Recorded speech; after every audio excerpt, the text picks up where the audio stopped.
against Alliance in game 1.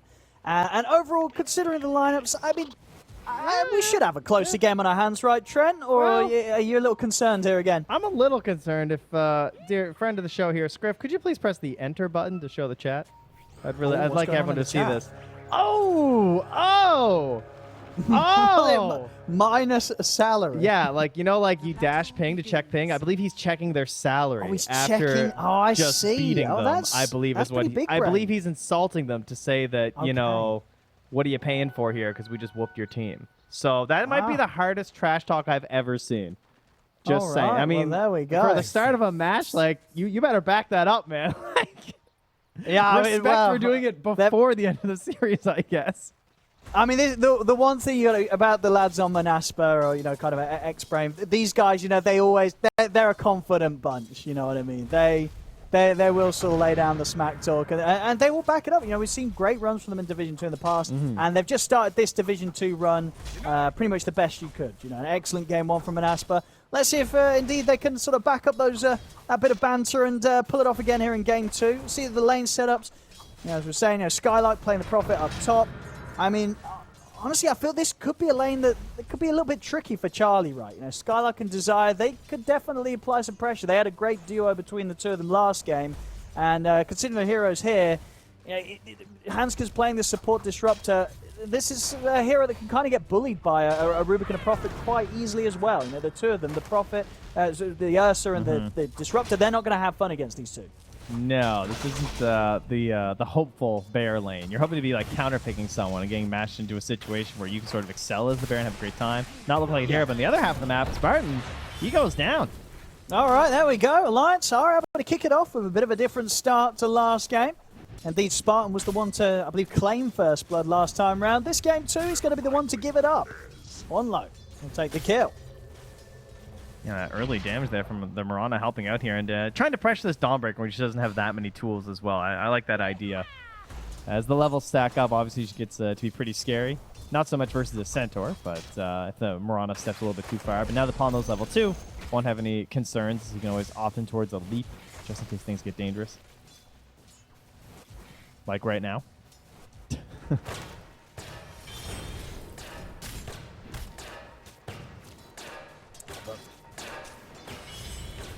Seen slowly poking at them. I mean, the Spartan and Nanda getting forced back.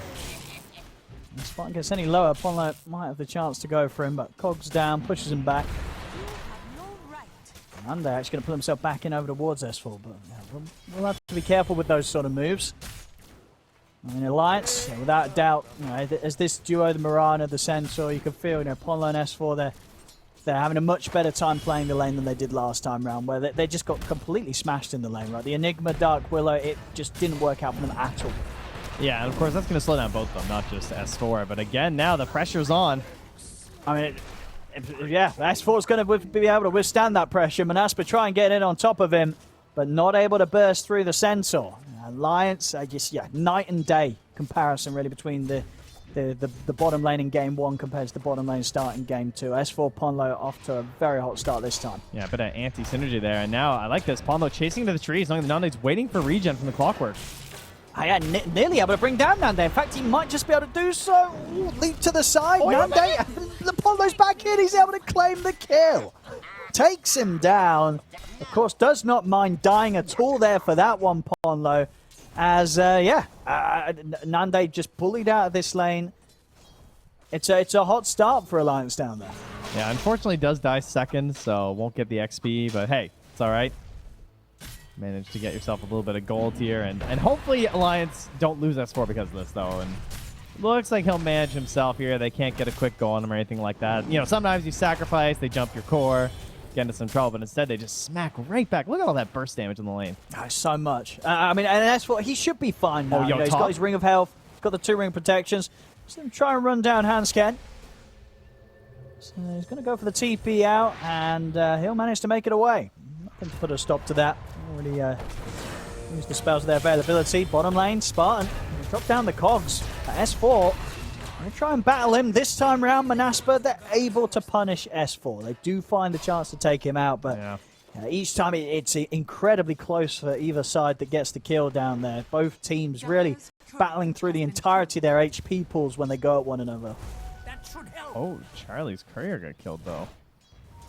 And that had the ring of the health, ring of health did. on. So that always kind of feels kind of rough, especially when you're out of regen in the lane, right? You know, he's out of tangos, and now he's going to have to sort of withstand the pressure of Skylark pushing towards his tower without that ring of health for the next minute. So yeah, we've been seeing this a couple a lot. more waves he won't have fun in. People do this like full map progression of the courier just to try and bring the ring of health over. So to hopefully not risk it, right? You're not trying to obviously run up to the enemy secret shop and punish there with the Desire getting a deep ward down.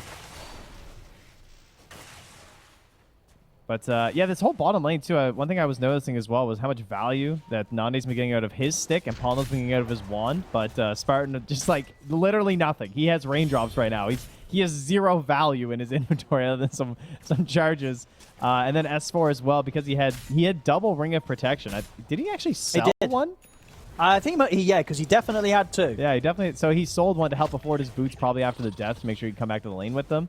But also no stick for him as well, right? With all these spells being spammed out, it's always very tempting. But he's just trying to rush that Vanguard as fast as possible.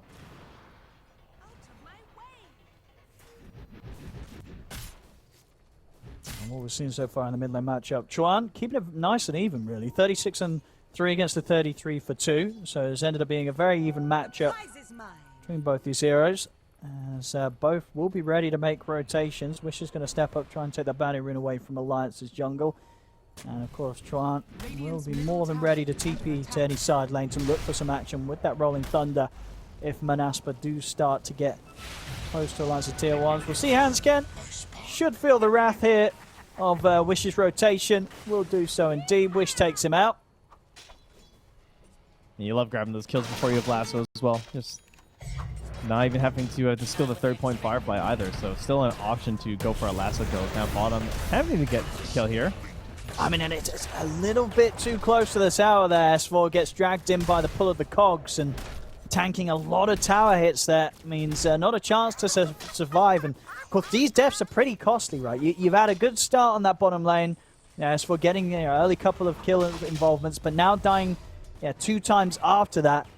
You're giving up a lot of that advantage that you built up in the early few minutes of the lane. So suddenly things aren't looking too great anymore for Alliance in that bottom. Another death down there for the center, and it's going to be feeling very bad. So S4's got to be careful. Top lane, there's the rotation. Over towards Skylark, Chuan able to join forces with Charlie to take him out. Yeah, and he was pretty far behind the Niches probably before that as well. So he was lowest on the course, but he grabs that kill. A couple lasses under his tower. Should be doing quite a bit better in a little bit here.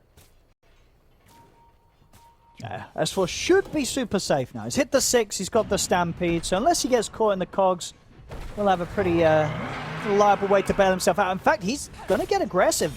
He's able to set up here for the arrow to come in on a Spartan, but Spartan's got the stick charges, and Spartan, he's still alive. That's what turns his attention over towards Nande with the double edge, but there's another pull of the hammer available. In fact, S4 ends up going down. A move that Alliance attempted to initiate themselves. Ponlo jumping in. He's desperately trying to find a kill here. Has got a pretty full one to pop the charges, but Nande swings back in with the hammer. Ponlo, he's not even going to be able to get a kill out of this. Nande and Spartan stay alive. And, I mean, they had a good start on that bottom lane, Trent, but it's falling apart and back over towards the mid. What the hell's happening here? Hansken and Tron, they're both falling down in a Desire Wish. Tron is going to get taken out.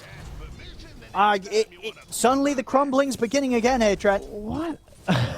The way that all started too, the aggressive stampede into the cogs, and then the attempted mop and bucket there from Ponlo gets him punished. He even had a sweet arrow to stop a like an instant starbreak, and I thought maybe that'd be the play that saves him, but that is pain. And then to also get the kill mid, again, still no lasso used here, as they managed to get a double kill in the mid lane without it.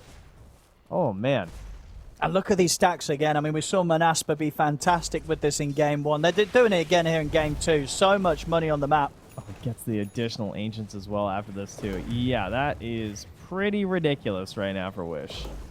Has the Fairies Trinket, too, if it wasn't bad enough already for Alliance.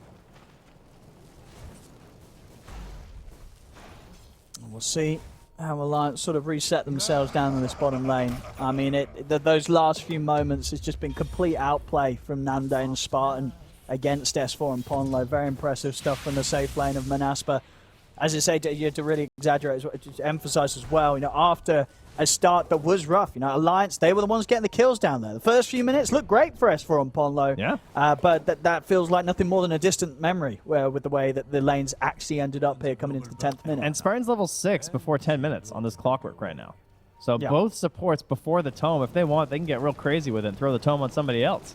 Or just clockwork or Rubik. They both love having additional XP on all of their spells. So it's all gravy for them right now as they're going to set up onto Charlie, potentially. Radiant's middle tower is under attack. They're considering it here. Should say Spartan's ready to go when they want to. You know the TP rotations will be available for the Alliance. He has glimpse right now too on Rubik, so I think they're hoping for a TP right now. That's why he's flaring the trees. In the mid, Lasso at the ready. He'll step in for a quick attempt onto Ponlo. Ponlo tries to jump away, but the Nature's Wrath from Skylark will finish him off. Oh, there's the glimpse. Oh, just ping him, give him a little bit of damage. Yeah, just bullied away from the tower completely though. Skylark, 10 minutes in, able to take down the tier 1 of Alliance.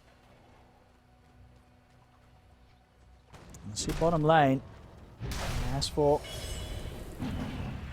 very much unlikely to go as aggressive as he did try a few times in this lane. Knows that Nande can kick back with quite a punch. We'll be going for the Echo into Deso build.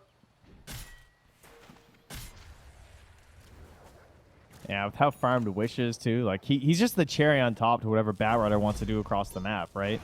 Like Skylark can just show up, Dawnbreaker can show up. If there's no Solar Guardian available, you just count on the Wrath of Nature and the Nature's Prophet to come into play. If they're all there, it can just be a giant dominating team fight for them. If you're Alliance trying to deal with this, I think the main problem I'm thinking about is how do I enable my Mirana and my Pango right now? Because, I mean, are we going to wait for a blink on S4? Now we've got bottom lane. They're going to get in on top of Nande. Should be pretty dead here, surely. I mean, it's nearly able to pull himself away with the hammer, but he does go down. Alliance, they get the kill. And will cost them the life of Ponlo, and maybe more. Tryon tries to jump away here with the shield crash, but the glimpse back's there. A stolen swashbuckle from Desire cuts him low, and Wish finishes him off. As Alliance, they may have been able to dive in, get the kill on the carry. They will lose a couple of heroes for it, as Monaspa, they spend no time hesitating on responding. Well, I'm enjoying watching Desire's last Rubik game in the DPC. I can tell you that much. There's no way. Yeah. There's no way. Like, yeah, well, you might even ban this over Lena at this rate. No, honestly, I mean, like teams have been banning the Rubik against constantly. Desire. Like, it's just this guy's a Grandmaster Rubik. Clearly, he's very passionate about the hero, and it's just the way he uses the early game spells and like the patience he has with them.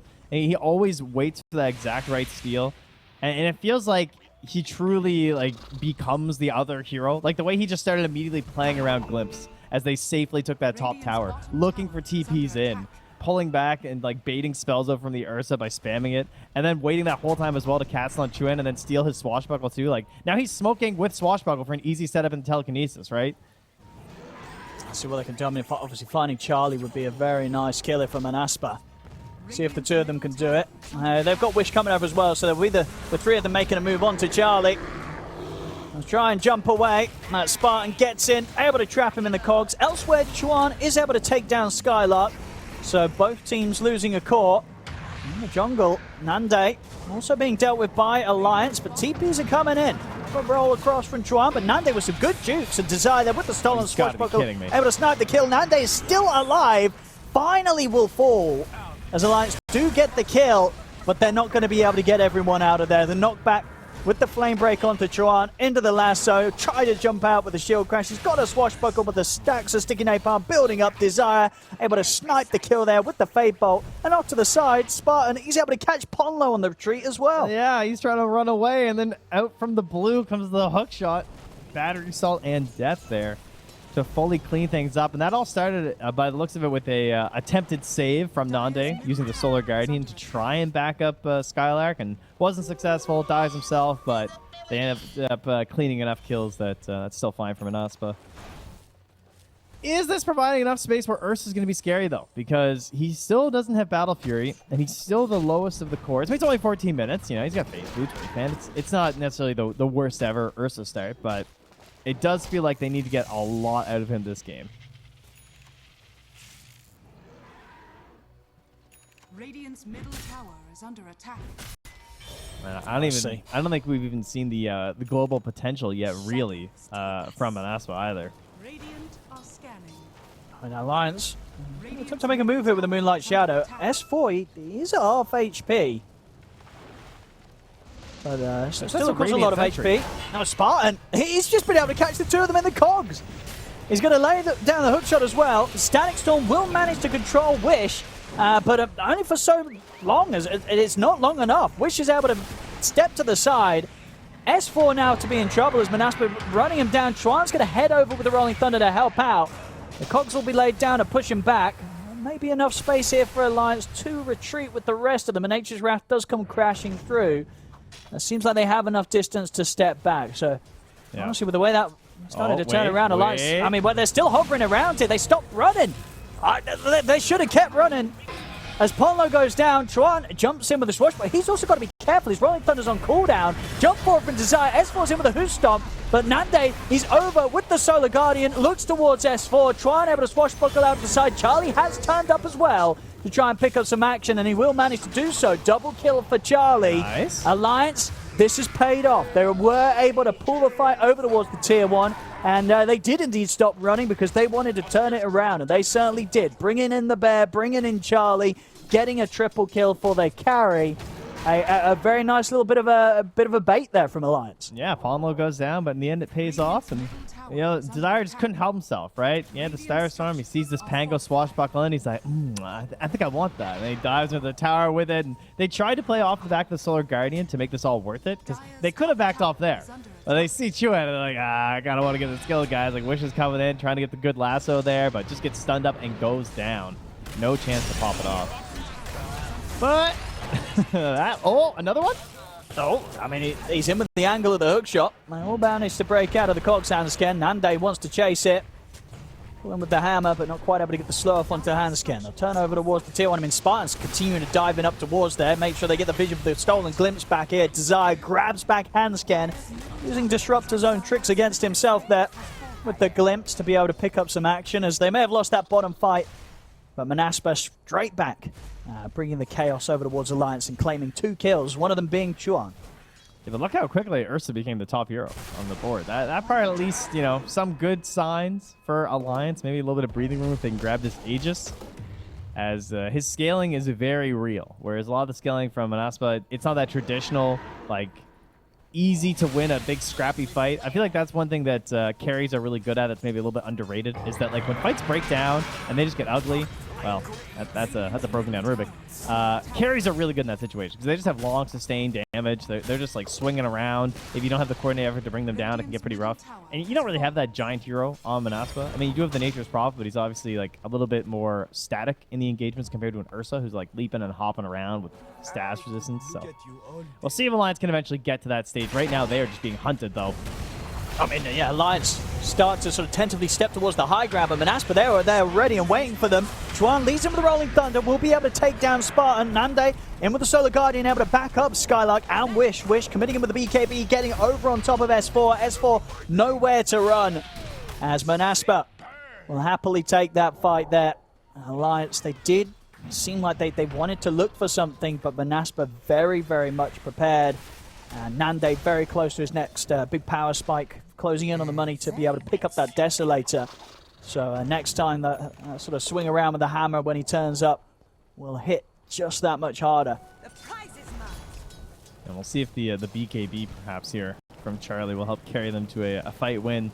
They're not too far behind in terms of the core-to-core matchups right now, and a lot of this is still preparation for the Roche. See if we can get that Aegis early on here, because most importantly, getting this Aegis just leads to a faster second Roche. And I feel like that's something Alliance are going to be playing for here with this lineup. Blink Dagger, though. That's huge. Blink for Chuan right now. So Double initiation. His rolls have been really great, I have to say, considering he hasn't had a Blink Dagger. I feel like he's done a really good job in this Pango, better than I would have expected. Taking advantage of some of the terrain several times and getting some of the clutch stuns. There was one fight where he stunned Desire, and S4 was waiting for the stun so he could finally Stampede, because they just didn't want it stolen. And now they're after him again. Oh, yeah, they go for Desire every time. And who could blame them after Desire's been doing what he's been doing on the Rubik? You see that man step up on his Rubik, you go in for the kill. I'm surprised. Get him out of the game. I'm surprised they're not just still going Roche. Like, who cares if they flare you? I mean, I guess they're just hoping they can get a +1 kill because they have Disruptor, right? So you just need that little bit of vision. But not going to be there this time as the Deso is delivered, as you were saying. Done and dusted here. They're going to have a hefty amount of minus armor as well, especially if Skylark's able to get that AC done. But still a bit of gold to go for that one. We'll see Spartan actually set up in the mid. Static Storm's going to be dropped to try and protect Chuan, but the BKB's out into the lasso. They'll kill off the Pangolier, and they'll also look for Ponlo as well. Jumps into the river, but the Sprouts there ready and waiting. 2 quick kills by Monaspa. S4 jumps back over with the backup of Charlie. Will manage to burst through Wish. Nande comes in with the ult, but Charlie's in with the BKB. Won't be able to stand his ground against the Dawnbreaker. They'll decide to split from the here, Alliance. Charlie hovering in the pit. And the BKB on cooldown. He needs to be a bit careful. Maybe not. They've got the vision up there on the high ground. They'll spot the opportunity to jump in and take down Nande. Charlie continuing to pick some very good times to sort of make the jumps. 7-1 and 0. Having a very solid showing here on the Ursa.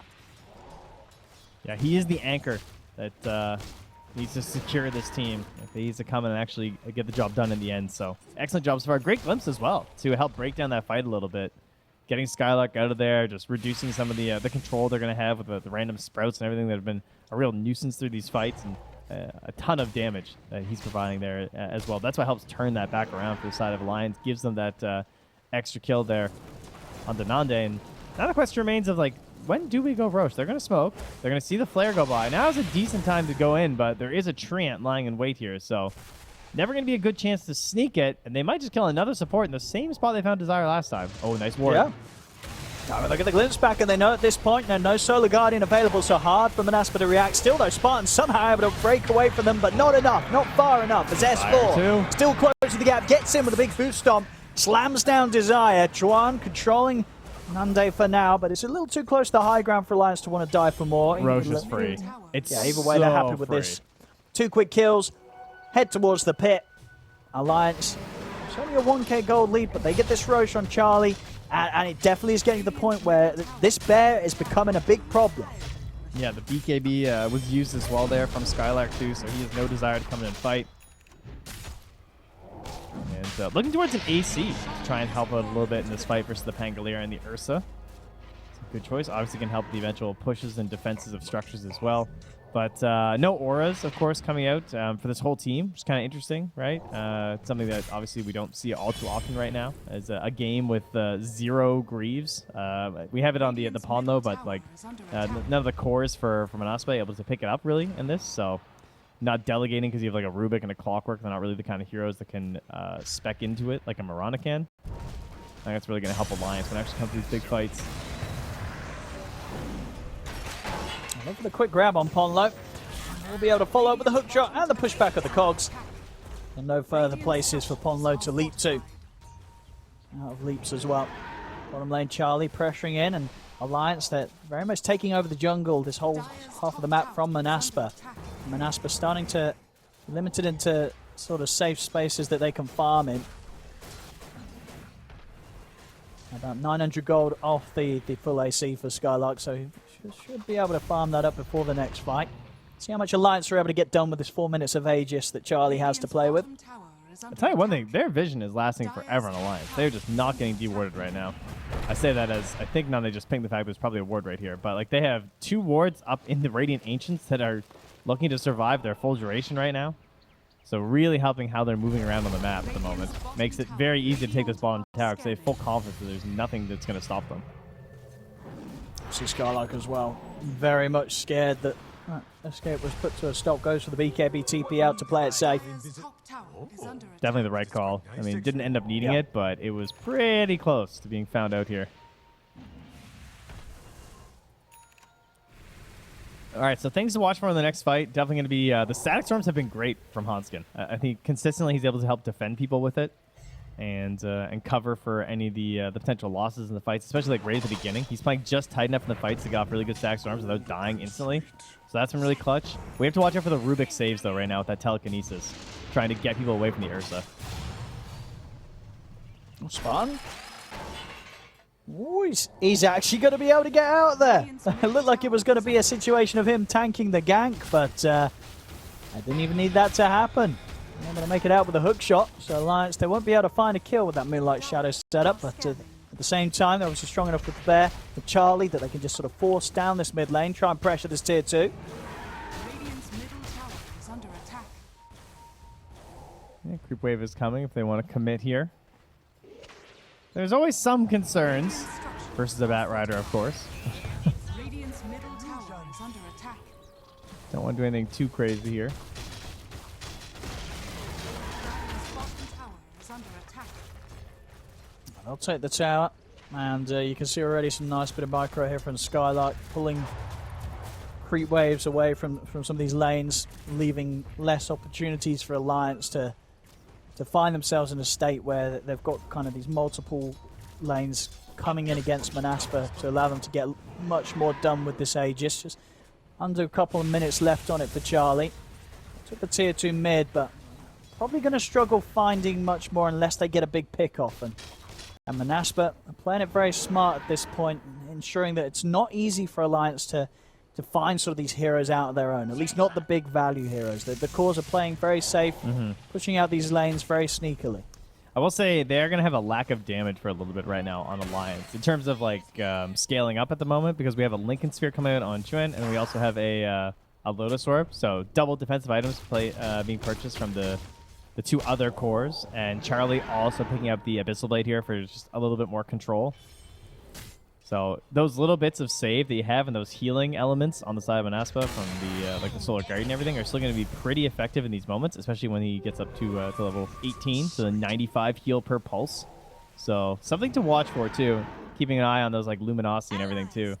See if they can survive through a little bit. Obviously with an Ursa, whoever's being gone on by Ursa, not a lot of hope, right? The damage there, you don't need to buy damage because of the way this hero functions, but whoever Charlie's not focusing, there is a chance that they could survive because of that. Warriors of the wood. So it looks like these bottom lane. And they get the jump on Skylark, they certainly can. Straight in they go. The cogs are dropped down to try and provide some sort of safe barrier around Skylark, but it won't save him. As Alliance, they'll get the 2 quick kills. Charlie continuing to just get further and further ahead here. 3K, 3.5K gold ahead of that of the nearest hero on the map. He's having a very, very good time. This Ursa completely taking over. Monaspa really struggling to find ways to deal with him at this point. Woo! Nice blink there from Wish. Barely survives. But yeah, what a turnaround here from Alliance. Very well done. I guess they weren't necessarily at like a massive deficit, but it did kind of feel like they were losing their grip a couple times. The Bat Rider seemed like he was just like running over the map. But they've stayed pretty chill. They managed to farm up their Ursa, confident in the eventual plan of their draft. And now with the Abyssal, everything's sort of come together for that final moment, it feels like right now. They have 2 more minutes until the next Aegis. They can comfortably take the outer towers, I would say, get some vision up, and just prepare for that Roche. And should be the grand finale here. And if you're Monaspa, you got to find a lasso play right now. Well, they're going to try. Smoke up here for the 3 of them. Radiant Wish, scanning. Spartan, and Nande.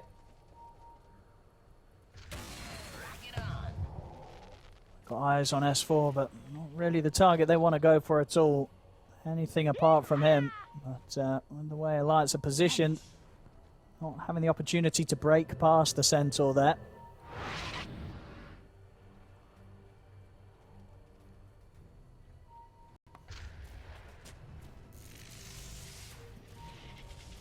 Very tense right now as they're de-warding. Monaspa Really- stepping out. Yeah, you don't want to lose someone here. I mean, they still have the kidnap ability of a Bat Rider, so Stampede, of course, can help them catch up, maybe grab something, but you're committed to the fight at that point if you want to go for that big save. And Monaspa, they're trying to wait for that perfect intro to the fight as well. Oh, and that certainly isn't it. Nande walks down the mid lane. Alliance immediately jump him, and that's the carry out. The rest of Monaspa will manage to scramble back towards the base, but Alliance finding a very tasty pick off there. And that's the classic that you hear a lot of pro players talk about, is just ganking whoever's trying to kill that mid wave. It's On in the mid again, S4 jumping into the base, up to the high ground. Hoof stomp onto the two of them, trying over the Rolling Thunder. Spartan sniped by the Swashbuckle. Drive them back again here. Creep waves are coming. There's no opportunities right now for Skylark to try and like get in the way or intercept one of these waves. That's always a good sign for Alliance if they want to try and commit for it. There is still a glyph on the Radiant. They'll obviously get the glyph reset as well, because it'll be their first tier 3, so pretty dangerous. The question is, when is this Roche going to spawn? Could it be instant? That would be very helpful for them. It is not. It's 2 minutes and 10 more seconds until we're going to have that one. Oh, whoa, Skylark! Nothing. Quick TP. Had the confidence that Ursa was not nearby for some quick bashes there. Luckily, Centaur wasn't close enough yet either. There is still stolen Stampede here, so that'll be back in 40 seconds. Oh, big confidence there on the win probability. 95% here for Alliance. I mean, I think personally, I'd probably give Monaspa more than 5% on this one. It's rough, but Monaspa have turned games around before, and Alliance is, the next big test is going to be breaking the high ground. Dire are scanning. See if Monaspa can find that 5% within them to turn this around. I do feel like Charlie is going to be nearly impossible to kill if he gets Aghanims and Shard, though. That seems like a pretty tall order from Monaspa. So if they do want that turnaround play, it's definitely feeling like it has to be sooner rather than later. I'm not sure about the eventual scaling of Monaspa ever being able to outcarry something that they have here, and it's just pretty hard to outplay them this game as well, I think. Fighting against like Stampede and this Pangolier, as the levels get going, like it just gets so ridiculous on this hero.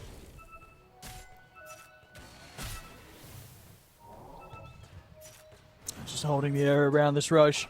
Just about a minute left until we'll see that one come back up. And that should be sort of what Alliance need to give them the opportunity to push the game to the next moments and go to that high ground.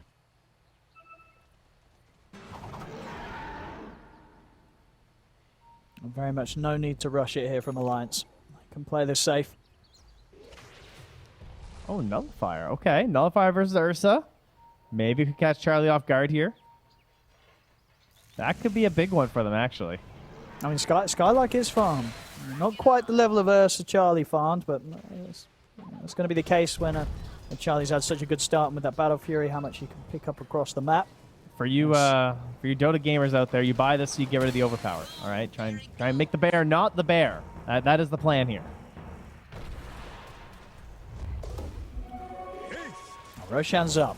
Alliance, they want to try and go for a kill first before they look to take it. They know if they can sort of eliminate one hero, it's going to give them the chance to go straight for the Roshan. That's a great one to catch. Skylark, top farm here from a Monaspa, taken down. They'll get the glimpse back onto Desire.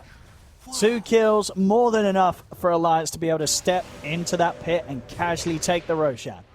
Yeah, that was the worst possible hero to lose, unfortunately, from an athlete. He just bought out to grab the Nullifier. He doesn't have any chance for like a buyback TPN or something where you surprise them with a fight that they maybe weren't expecting. And no way you're going to try and contest this Roche right now. So unfortunately, he has hit the dreaded Aghanims plus Shard right now. Yeah, he's massive. He's actually going right for the Blessing, which is kind of interesting. And in the mid, Nande. He's going to get caught trying to push out the waves. That's him out for a minute. Has got buyback if they see an opportunity to maybe try and battle Alliance when Alliance go for the high ground push. But now 20k lead. Alliance just getting further and further ahead.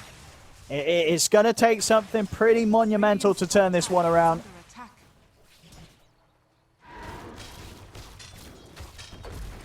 It's really funny. You don't often see someone grabbing the blessing in a situation like this, but it means that he's gonna have his BKB to threaten with while he's pushing high ground with Aegis.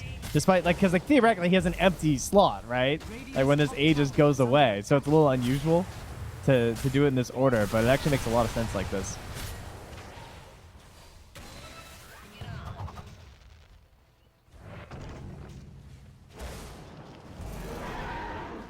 And that's why, well, they don't want any of this. Still have Glyph. Still have all their tier 3, so they still have the double Glyph issue for them to go through. But now there's 3.5 minutes right now where Alliance are going to feel pretty comfortable doing whatever they want on the map. And I don't even remember the last time we saw a lasso. Just going to try for one now. Wish. I'll get the grab. Upon low, they'll find him, or maybe not. He's actually going to be able to buy time for himself with the Yules.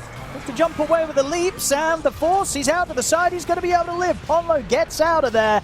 And now Alliance, they're ready to turn. In they go on top of Skylark. They'll get the 2 kills. And Static Storm in the mid lane from Hanscan will allow them to catch Witch as well. 3 dead on Monaspa. Make that 4 here with Nande trying to throw himself into the fight. And they'll tap out. GG is called. Alliance, they'll be able to kick back in this game too. And solidly take it away from Monaspa. Well, that's a little bit more what people were expecting from this lineup, I'd think, especially from this offlane duo. Palmo and S4, the big redemption game here as they get the Centaur and the Mirana. Sure, it started out great, and then they started to fall apart a little bit there, but the lane was not nearly as much of a disaster this time.